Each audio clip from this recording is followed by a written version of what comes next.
Push on the beat.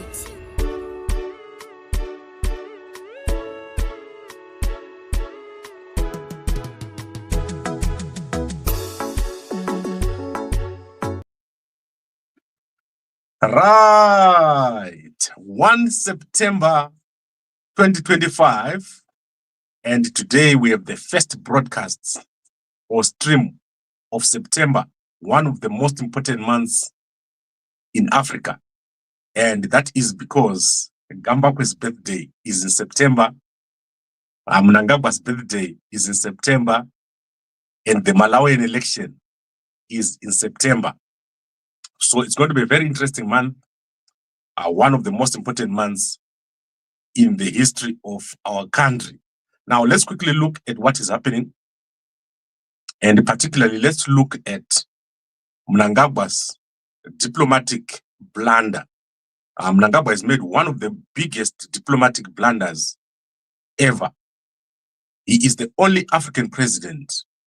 In fact, he's the only normal president, abnormal president, that has accepted an invitation to China. So China is celebrating what is called the Victory Day, or 80th anniversary of victory in the Chinese People's War of Resistance against Japanese aggression and the World Anti-Fascist War. And this is taking place on the 3rd of September. However, Mnangagwa is the only African president that has accepted this invitation. This is because this is a very controversial event.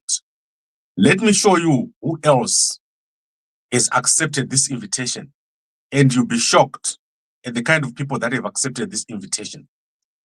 So, Russian President Vladimir Putin, North Korean leader Kim Jong-un, Cambodian King Sihamoni, Vietnamese President, Indonesian President, Malaysian President, Cuban President, Slovakian President, Serbian President, Belarusian President Aleksandar Lukashenko, Iranian President Masoud, Pezeshkian, Myanmar's junta leader Min Aung Hlaing. So the only people that have accepted this invitation are dictators, including Mnangagwa. And I don't think Mnangagwa did research on this thing. This is one of the worst decisions Mnangagwa has ever made.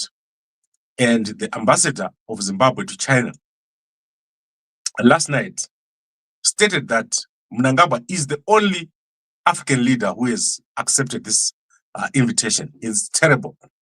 It shows that Mnangagwa does not understand what is going on. And he is joining himself to some of the worst people ever. No normal president has been accepted to this, invited to this, except for the dictators. So let's see what happens. We're going to be following this very closely. And it's crazy. So Mnangagwa just moving around aimlessly and accepting invitations that don't make any sense. Then let's quickly go to Chinhoyi University. And I'm going to start with H Metro newspaper. So H Metro newspaper, one of my favorite newspapers. So H Metro is reporting that a student, Panashe Mwingi, so let's remove the banner. Panashe Mwingi has passed away soon after her graduation. She died in an accident on the day of the accident, of the graduation. And what happened is that around 7 p.m. at Gwebi Bridge, or close to Gwebi Bridge, the family was driving together. There were 4 of them in the car. And the tire burst. As you know, the roads in Zimbabwe are very bad. The tire burst, the car flipped, and she died. And currently the family is inside of hospital. So you can go and check out that story in the H Metro newspaper. This has been the worst. Last week was the worst accident week. 20 people have died in Zimbabwe through accidents as people try to avoid potholes. The number of accidents that are taking place when people are avoiding potholes is so big and many families have lost lives. When I went to Zimbabwe, as I was driving on the Chirundu Road, when trying to pass another vehicle, we hit the side of the road and a pothole slashed my tire, like literally the whole side of the tire was slashed. So we lost a tire and I had to buy 2 different tires. So I was traveling with 3 different tires because my car has got a different type of tire. And this is an experience that many Zimbabweans are facing on our roads, especially that road from Chirundu to Harare, one of the worst roads to travel, and it's terrible. Then let's quickly look at other stories. And in fact, the SRC of Chinhoyi University has asked every student today to wear black. That is in remembrance of Panashe Mwingi, who passed away on the day of a graduation. Very sad indeed. Very sad situation over there in Chinhoyi. And then let's go to Newsday newspaper. Newsday newspaper has confirmed that Mnangagwa is the one that authorized the Chinese to build at Magunje. So currently the Zimbabwe National Army, they've got a base near a cement plant, which is being constructed at Magunje. And Mnangagwa had said he's not involved. However, a letter has been published in the Newsday newspaper showing that Mnangagwa is the one who directed that this plant be built. And later, the letter says, in his presence was Mohadi. So Mohadi is the one who signed the letter. You can see it here. And the chiefs, the local villagers, everybody is up in arms against this cement plant. However, it was signed for by Mnangagwa, and the Chinese are not going to stop. They are continuing to build, regardless of the fact that there's a court order that says they must stop building. And the local chief is unhappy. He said they must stop building. The local generals in the army have said they must stop building, but the Chinese are still continuing to build this cement plant. And this is a developing story. Go check it out. They've got a massive, big story on this. Mnangagwa having approved the actual cement plant himself. Then let's go to Nelson Chamisa. Nelson Chamisa has issued 2 bizarre tweets yesterday. So, happy Sunday to you, or good Sunday to you, and never, never, never, never give up. That is what is issued. And then on his YouTube channel, or sorry, on his WhatsApp channel, he has issued another tweet again over there. And it's becoming unclear what is happening with Nelson Chamisa. So this one is an apology. So let's see what the apology is for. From Nelson Chamisa, he issued some sort of apology. And I don't understand what is happening with Chamisa. He's issuing a lot. So here he says, fellow citizens, I hear you. Thank you for insightful feedback. So let's put Chamisa's face, my homeboy, so that you can see him. Fellow citizens, I hear you. Thank you for your insightful feedback, unparalleled interest and amazing love. Your views are noted and appreciated. Blessed Sunday. So I don't know what he is talking about, but let's dig deeper into what Nelson Chamisa is doing. So he has ran a poll which says, when do you want the new to be introduced? 5,400 people want Chamisa to immediately announce a new party. People who want it in 2026 are only 600, and in 2027 are only 403.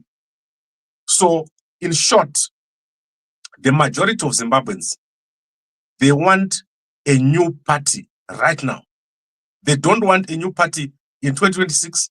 They don't want a new party in 2027. They want a new party right now. And then, obviously, one of the biggest problems we have with Nelson Chamisa is his silence. So people want him to act. How many months are left in 2025? September, October, November, and December. So within the next 4 months, people want Chamisa to launch a party. Chamisa has been threatening to form a party since December 13. I showed you this picture of Nelson Chamisa, Professor Gift Muganu, and Dr. Shumba. And at that point, Chamisa took out a white shirt, a white cap, and showed Zimbabwe that the new was ready, but the new did not come. So Zimbabweans, according to this survey, have told Chamisa that they want a new political party right now. But I know that it won't come. This new party is not going to come. I've got certain information that I know that it will never come, ever. So it will never happen. Guys, forget it. This will never happen. If Chamisa launches a party, I don't even know what I will say. I'll give you guys what I would do if Chamisa launches a party. It will never happen. This is not happening. Because in 2028, Chamisa is not going to contest the elections. And today you can mark the day again. I've always said to you, mark this day. Today is 1 September 2025. Chamisa is not going to contest the elections. And it's unfortunate because we need a new, very strong government in waiting. And people keep giving these surveys. The feedback is strong. People want a government in waiting. They don't want to wait any longer. And there it is. I'm going to put it for you on Gambakwe. But if you're not on the Chamisa News channel, I'll give you the link. After this, you can go to Gambakwe and you'll be able to see the link over there. Then let's quickly look at other stories. Mornings are quick because I know that you guys need to go to work. So we've talked about the big number of accidents. We've talked about a letter that was published by the Newsday newspaper. We've talked about the death of the young lady from Chinhoyi University of Technology. And then now let's look at Zimbabweans who've been arrested and sentenced to multiple years. That is 20 years in jail in South Africa. So 2 Zimbabweans, Joseph Kungwengwe and Simon Andile Nyati, have been arrested for stealing cars in South Africa. And Simon Andile Nyati has been sentenced to 15 years for stealing a police car.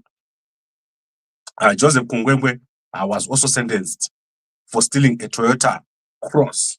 So he stolen a Toyota Cross, and they were found with these cars. And they are in jail right now as we speak. They have been sentenced. Then let's quickly look at business. Guys, the South African economy is collapsing. The South African economy is suffering massive job losses. Every day when I sit here, I give you another company that is closing. Why? Because the South African economy has got no consumption. But the next company that is going to be closing, it's planned. After last week's massive job losses at the tire factory of Goodyear, is ArcelorMittal South Africa, which is currently has given a notice to 3,500 employees. So the CEO, Cobus Vesta, has announced that 3,500 jobs are going to be lost after the closure of their plant. And this is because of low demand. People prefer steel from China and also scrap steel. And this is going to have a massive impact on car manufacturing companies. A few months ago, ArcelorMittal received 1.7 billion rand from the Industrial Development Corporation, but this has failed to help. And this is going to have a massive impact in KZN, at the Newcastle and Vereeniging plants. So this is terrible. If you're in steel, you know what this means. The reason why South African steel is not doing well is because there are no projects. If you're having big projects, steel is the best. You have to demand steel. But currently nothing happening. And if you're constructing, you need steel, and that is not available. Chinese steel is actually much cheaper. It's cheaper to import steel from China than to buy locally. So they're closing, and this is across the board. If you go to retail, that is the most affected area in South Africa. You walk into any mall, massive closures of shops. If you go into any shops, you are the only person in there. That is most of the time when you go into a shop, especially the clothing industry. You walk in the shop, you're the only person there. And these companies are not viable. It's not viable to run a business in South Africa. What the South African government needs to do right now is to make sure that they reduce interest rates, improve on consumption, and focus on the SMMEs. There is no strategy in the South African government. They don't know what to do. Corruption is a pandemic in South Africa. There is a pandemic of corruption where 500 million, 1 billion, they just take the money out. In fact, today, there is a big story at the government employees pension funds. So the government pensions employees fund, GPF, has got a company that administers the pensions called the GPAA. And there are reports that as we speak, the CEO, previous CEO, was signing contracts, 500 million. And this money will just get out and no controls at all. And as we speak, they've started an investigation to see who leaked the information. So instead of investigating the actual theft, they're investigating who leaked the fact that this was taking place. And this organization, GPAA, it administers over 2 trillion in pensions for government employees. And this has been happening for a long time, corruption across the board. And in fact, when you look at the South African economy and the way that it was 10 years ago, and now it shows a dramatic decline. Within the next few years, we're talking here of unemployment hitting over 60%. As we speak, among the young people, unemployment is way over 70%. You come out of varsity, no job. But overall, we're looking at 45% unemployment. This is unheard of in South Africa. Unemployment used to be around 20% and below. Now we're talking 45% and over. And when sanctions come, it's going to be shocking. And looking at other areas in South Africa, the post office is one of the areas where there's been a massive impact. The post office of South Africa has been liquidated. So there is, it's under liquidation. They obviously, because of the technological changes. But this week, they've announced that they are no longer sending parcels to the United States of America. This is because parcels going into America are now subject to a fee. So any parcel is sent to America, previously, any parcel below $800 was not subject to fees. However, now it is subject to fees. Any parcel is sent to America from South Africa, you need to pay. And they've already stopped. And this is going to have a massive impact on the post office of South Africa. Now, let's quickly look at other stories again. I want to look at Rio Tinto. Rio Tinto is exiting South Africa. And that is also another big blow, although this is more of a structural issue by Rio Tinto. It's a discussion or a strategic decision by the new CEO of Rio Tinto. Then let's go to Zambia. Zambia and Zimbabwe, they are having a big fight over students. So universities in Zimbabwe are losing students to universities in Zambia. So looking at today's press reports, there is a story inside, I think it's of the Newsday newspaper, that says universities like Chinhoyi University of Technology are now failing to attract students. Students are now choosing to go to Zambia, and there are now 10,000 Zimbabwean students in Zambia. Most of these students are running away from high fees, which is $750. I think that's per term, Whereas in Zambia, with that same amount, you can go for a whole year. You also have a higher quality of education in Zambia. The technology works, and you can go to a university in Zambia with O levels. So you pass your O level in Zimbabwe, you don't have to go to A level. You go straight, and you can become a doctor in Zambia with your O level examination results. So that is interesting. And so, Chinhoyi University of Technology particularly is mentioned, but it is said to be across the board that universities in Zimbabwe are failing to attract students. And imagine 10,000 students. The graduation at CUT right now was 500 less. And the enrollment is worse. So that means parents are not able to pay. Even the ones who are there, the students who are there right now, most of them are not paying. And the government cannot pay the grants that they used to pay. When I was a student in Zimbabwe, my grant was paid by the government. And at that time, I think it was like $500 a month just for our grants as students.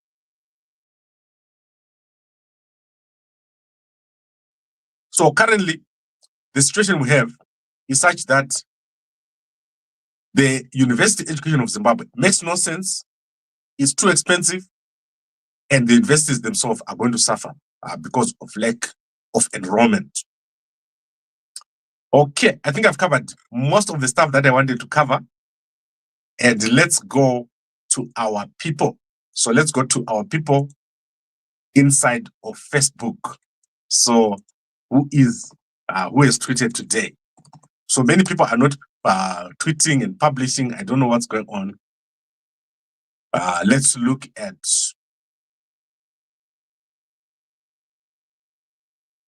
all right. I want to start with Madam Boss. Who is, what is she talking about today? Shirikadzi. Let's look at Shirikadzi. Shirikadzi, very interesting. I like Shirikadzi. I don't know what that company is that she's broadcasting for, that she does work for, but let's see what's happening. Ha, line up yacho, irikundita. Oh, so that is Chosen World TV over here. Chosen World Ministries presents, and they are some of the top people here. Madam Boss, Yvonne, Sharon, Janet, Mai Charamba, Dokas. I don't know who the other guys are. And then the guys is Sexual Zama, Minister Elad. Minister Elad is married to Sharon, right?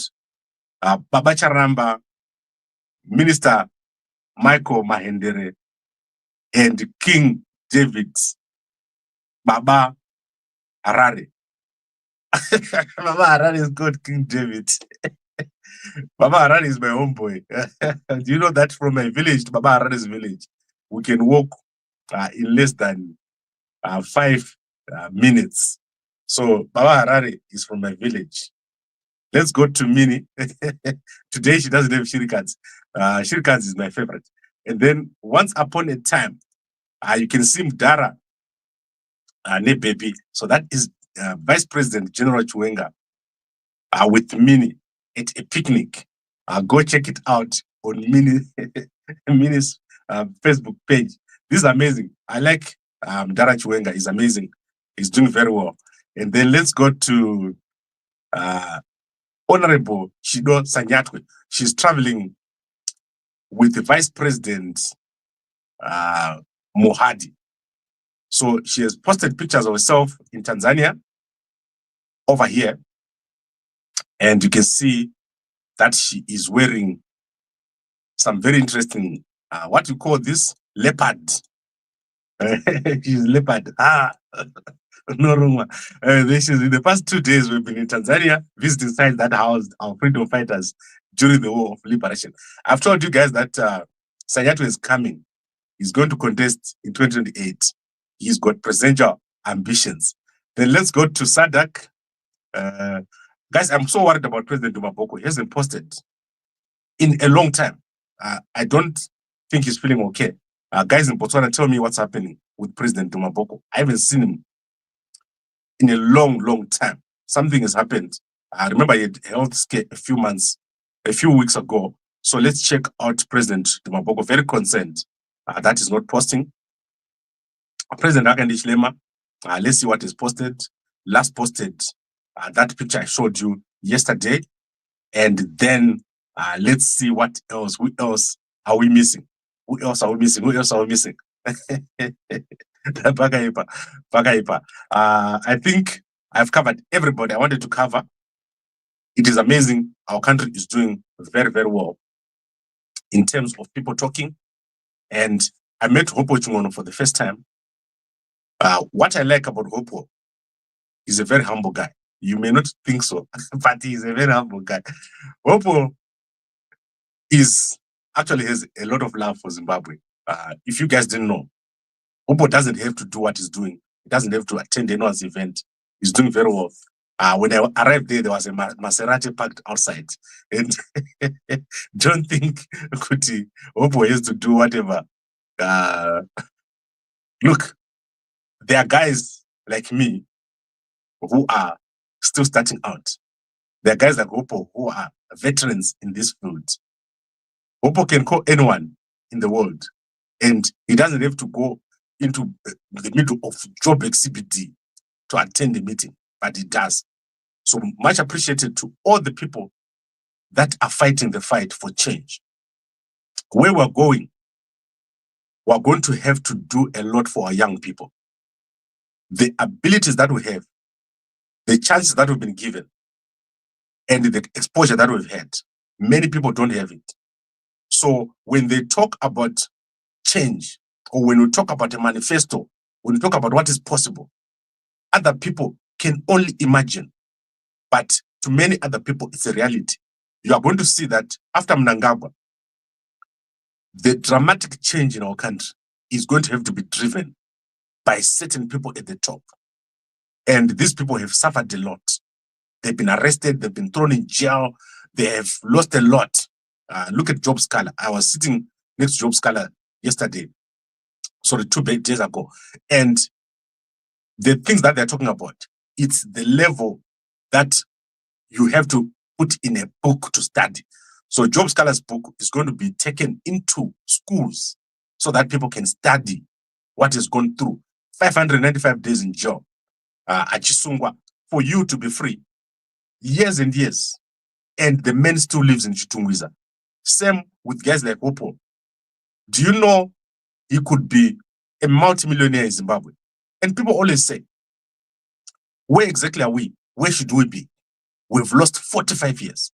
So guys like Hopo, you see them writing and talking. They don't have to do it, but they're doing it because they want change. They are actually interested in change in our country. And once Mnangagwa is gone, we're going to have an amazing country. It's going to do very, very well. So look out for our manifesto. We've got 26 days for us to get a president for M31 Zimbabwe, a coalition president. We're going to be approaching many people. We've been approaching many people. However, if there's no one who is significantly interesting or who is capable to carry our manifesto, I'm going to be the backup candidate. You're going to see something amazing, something you've never seen before. We're going to do very, very well. And it's so amazing. So many people calling me to say, Gambakwe, are we doing this?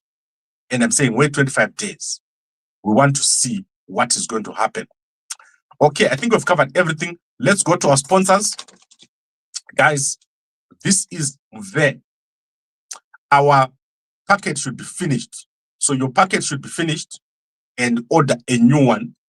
And that is over here. We've got a special in Harare.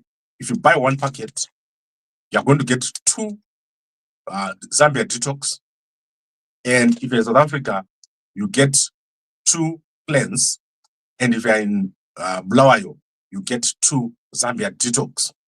Then your cameras, buy your cameras for security so that you can monitor your home remotely on your phone.